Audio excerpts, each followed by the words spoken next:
আমাদের সত্যজিৎ বৈদ্য রয়েছেন আমাদের সঙ্গে সেন্ট্রাল পার্ক থেকে। অন্যদিকে গীতাঞ্জলি স্টেডিয়াম সেখান থেকে আমাদের রয়েছেন অনির্বাণ বিশ্বাস। আমি দুজনের কাছেই যাব, তবে শুরুতে সত্যজিৎ।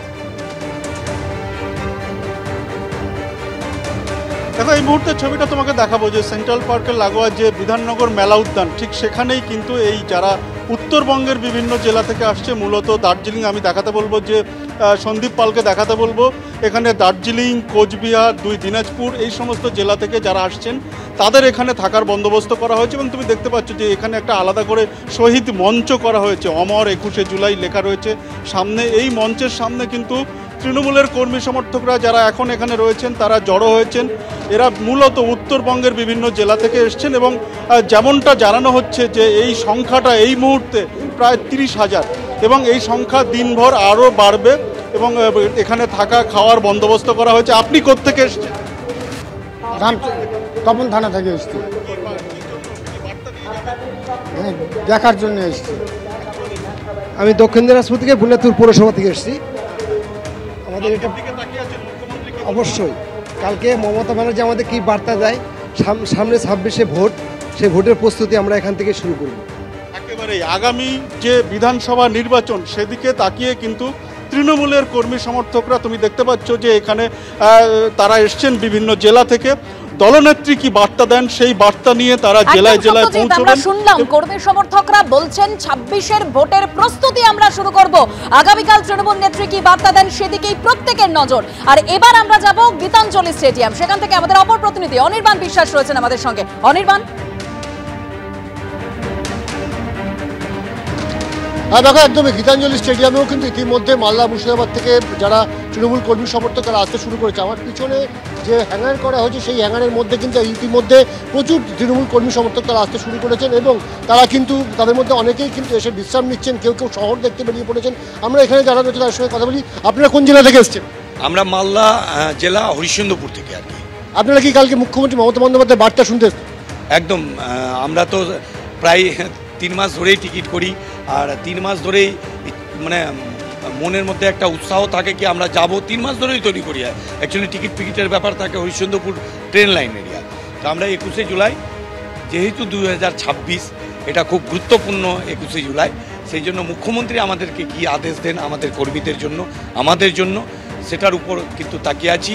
আর আমরা এবার যে বাঙালির উপর যে অত্যাচার, পশ্চিমবাংলায় যে বাঙালির উপর অত্যাচার, বিদ্বেষ, আর সব রাজ্য বিজেপি শাসিত রাজ্য, আমরা চাইবো বাঙালি এবার সঠিক জবাব দেবে। মুখ্যমন্ত্রী বার্তা একদিকে শুনতে চান তারা, এবং অবশ্যই মমতা বন্দ্যোপাধ্যায় যে সুর বেঁধে দিয়েছেন বাঙালি বিদ্বেষ বিজেপি শাসিত রাজ্যগুলোতে, সেখানকার সেই বার্তা। তুমি আমাদের সঙ্গে থাকো, ছবি আবারও তোমার কাছ থেকে আমরা দেখব। তবে শশী পাঁজা তিনি কি বলছেন এই মুহূর্তে একবার শুনবো। पार्टी आप जितने लाख कोशिश करें, बंगाल की जनता निशिकांत दुबे के वक्तव्य में बहकावे में नहीं आने वाली है।